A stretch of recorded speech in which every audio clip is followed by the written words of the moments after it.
नमस्कार. श्री स्वामी समर्थ. प्राजक्त. प्राजक्ताच्या फुलांना पारिजातक असंही म्हणतात. जास्त करून लोक पूजेसाठी प्राजक्ताच्या फुलांचा वापर करतात. पारिजातकाच्या या झाडाला वास्तुशास्त्रात खूपच महत्त्व आहे. पारिजातकाचं रोप लावण्याचे फायदे पण खूप आहेत.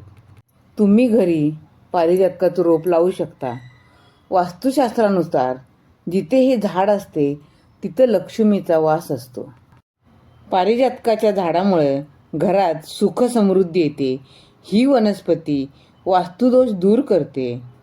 वास्तुशास्त्रानुसार ही वनस्पती घरातील नकारात्मकता दूर करते.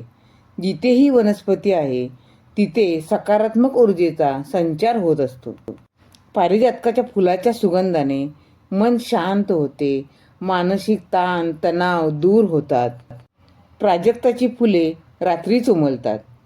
त्यांची फुले सकाळी कोमेजतात आणि काही फुले खाली पडतात.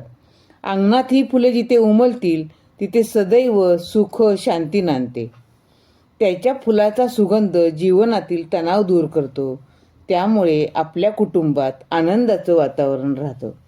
आता पुरातन काळात म्हणजे पौराणिक कथेनुसार पारिजातक वृक्षाची उत्पत्ती समुद्र मंथनातून झाली. म्हणून देवी लक्ष्मीला पारिजातकाची फुलं अर्पण केली तर देवी लक्ष्मी आपल्यावर प्रसन्न होते आणि आपल्या घरात सदैव वास करते. जर तुम्हाला कधी पारिजातकाचं झाड लावायला मिळालं तर लावा. फुलं मिळाली तर देवी लक्ष्मीला अर्पण करा. धन्यवाद. श्री स्वामी समर्थ.